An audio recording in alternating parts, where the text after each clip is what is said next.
unboxing 17 baru. Tengok check betul-betul. Oh 17 baru. Lama. Okay.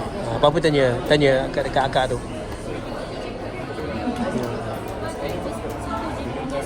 Sekarang ni tengah proses transfer data.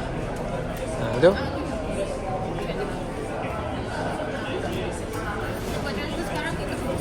Sekarang? Ha? Boleh ya. Tak rushing pun. Tengah cuti ni kan. Yang ni 128. Kena tanya dia.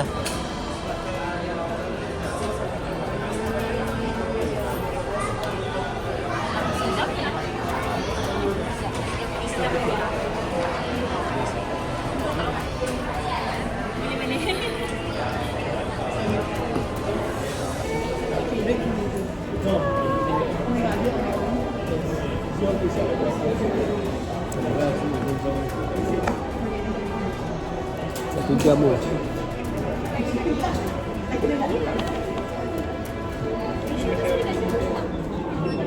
Transfer data daripada phone lama pada phone 12 ke 17.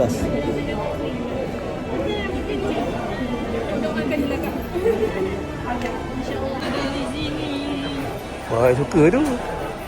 Muka dia senyum. Suka tu nombor 17. Lama danaan. 12 turun lompat 17 tu. 12, 13, 14, 15, 16, 17. Turun lompat 5 series tu.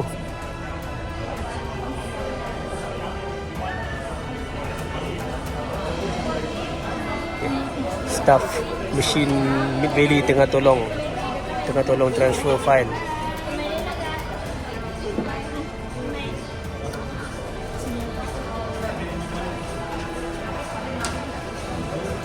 Mama mana tu? Oh, ni yang lambat tu Ni yang lambat tu. Dia buka lah PC ni menyusah macam jungkit tu. Buka lah kan senang. Pakai tak pakai lah. Tadi tu lepas tu simpan dia. Tapi kalau PN ambil murah kan kat sini kan. Tadi dah tanya dah tadi 12. Tadi dah tanya dah tadi. Yang dia estimate dalam 5 lebih lah.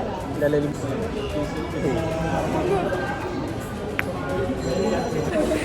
Oh, sejam nak tunggu dek macam mana? Sambil jalan? Sambil jalan biar dia apa je, biar dia transfer je sejam tu. Sambil jalan je lah, tak lembek. KTD tu banyak air kan? Banyak air tu. 1 hour. Dah tunggu apa? Mesti jumpa sini. Tu dah. Nak tunggu payah. Tak lembek kan? Yang ni letak dalam ni. Yang baru tu letak dalam ni. Ada pegang je korek tapi pegang je lah. Tak boleh buat apa-apa lah sebab dia tengah transfer kan. Sekarang pegang je lah. Duduk sini pun nak buat apa? Kan? Boleh duduk je sini. Tiba-tiba mama. Tengok sikit. Yo, putih yo. Yo. Akak sih tak tahu kan? Yo. Dapat jenis mana?